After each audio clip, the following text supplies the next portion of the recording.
सबसे पहले मैं परमेश्वर को धन्यवाद करता हूँ। उन्होंने मुझे आज सुंदर समय दिया। आज इस तरह से प्रभु के वचन को बांटने के लिए आप लोगों के सामने मैं खड़ा हूँ। तो मैं अपने आप को मैं बहुत ही भाग्यशाली समझता हूँ। तो आइए हम प्रभु के वचन की ओर हम चले। आज की वचन होगा कि मतलब हम विश्राम दिन के बारे में बातचीत करेंगे। प्रभु के वचन को हम देखेंगे। तो आइए हम चले। इससे पहले कि हम वचन की ओर चले, हम छोटी सी प्रार्थना करें। परमेश्वर पिता, आपको धन्यवाद करता हूँ इसमें से आज की सुंदर समय के लिए और इस वचन के लिए। प्रभु आपको धन्यवाद, जिन्होंने प्रभु जी इस वचन को सुनेंगे। प्रभु जी जिन लोगों ने प्रभु जी उन सारे लोगों के जीवन को आशीष कर मदद करिए यीशु मसीह के नाम से, आमेन। तो बाइबल पर अगर हम देखेंगे तो यहाँ पर साफ साफ लिखा हुआ है कि मतलब विश्राम दिन जो है वो मनुष्य के लिए सृष्टि किया हुआ है। आइए हम मरकुस 2 अध्याय 27 पद को हम देखेंगे। यहाँ पे इस प्रकार लिखा हुआ है, मैं पढ़ता हूँ। और उसने उनसे कहा, शब्द का दिन मनुष्य के लिए बनाया गया, न कि मनुष्य शब्द के दिन के लिए। Praise the Lord. तो यहाँ पे साफ साफ तौर पर हमें पता चलता है कि मतलब शब्द का दिन जो है वो मनुष्य के लिए बनाया गया है, मनुष्य के लिए।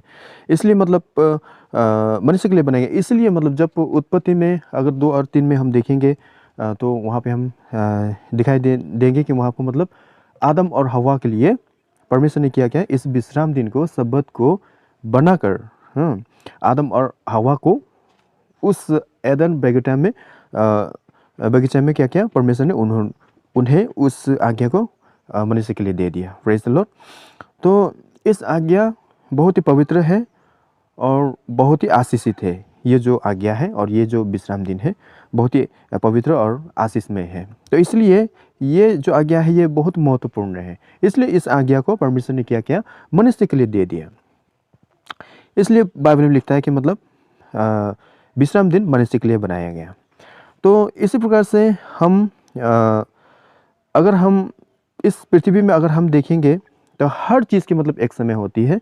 जैसे कि मतलब खेत लगाना, खेत को काटना, यानी कि होल जोतना, इस सब में मतलब एक चीज़ एक समय होता है। ठीक उसी प्रकार से इस सब्बात के दिन, 7वां दिन जो परमेश्वर ने हमें दिया है, और वो दिन है विश्राम दिन, और परमेश्वर की महिमा स्तुति के दिन है वो। इसलिए परमेश्वर और मनुष्य के बीच में वो संबंध का दिन वो वाला दिन है। इसलिए ये वाला 7वां दिन बहुत ही महत्वपूर्ण है।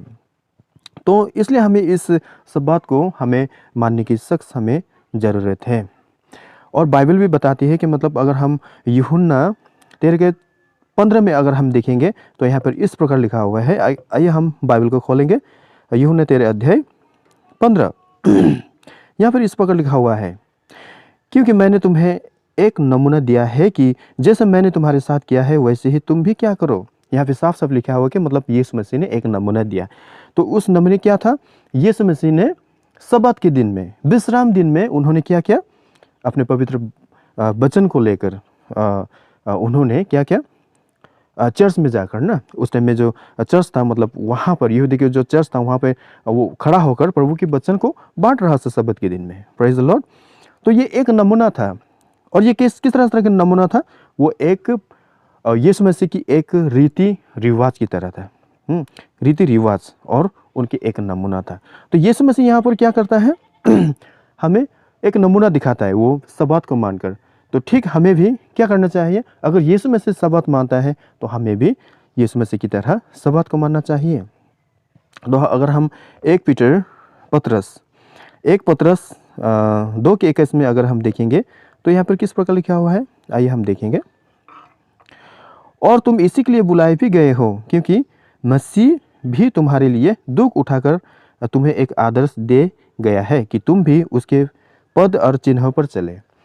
यीशु मसीह जिस तरह से हमें पद और चिन्ह दिखाकर चले गए हैं वो सब्बात को मानकर, ठीक उसी तरह से हमें भी क्या करना है, उस नमूना को हमें भी क्या करना है, उनके पीछे पीछे हमें भी जाना है। और इसी के लिए भी हमें बुलाया गया है, बाइबल हमें साफ साफ बताता है। तो इसलिए इस विश्राम दिन, ये सब्बात दिन जो है एकदम ही बहुत ही महत्वपूर्ण दिन है। इसलिए इस सब्बात दिन को परमेश्वर ने क्या किया, एक नंबर में उन्होंने इस सब्बात दिन को विश्राम किया। इस सब्बात दिन में उन्होंने क्या किया, विश्राम किया। नंबर 2 में इस सबत दिन को उन्होंने क्या आशीष किया, और इस सबत दिन को परमेश्वर ने क्या पवित्र किया। नंबर 4 में अगर हम देखेंगे, इस सबत दिन को परमेश्वर क्या कहते हैं, बड़ा दिन। आज बहुत लोग कहते हैं कि मतलब 25 दिसंबर यीशु मसीह का जन्मदिन जो है वो बड़ा दिन है, लेकिन बाइबल नहीं बताती ऐसे। बाइबल बताती है कि मतलब ये बड़ा दिन जो है सबत का दिन है। अगर आप देखेंगे यूहन्ना 19:31, तो वहाँ पे आपको साफ साफ दिखाई देंगे।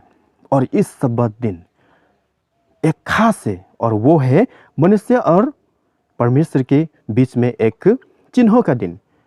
चिन्हों का दिन। जिस तरह मतलब हम सरकारी अगर किसी हम कागजात बनाते हैं, अगर किसी डॉक्यूमेंट्स हम बनाते हैं, तो उसमें क्या हमें चाहिए, सरकारी एक स्टैम्प, एक सील चाहिए। ठीक उसी तरह से ये दिन भी, सबत दिन भी, विश्राम दिन भी क्या है, परमेश्वर और मनुष्य के बीच में एक संबंध का दिन, एक सील, एक चिन्हों का दिन था।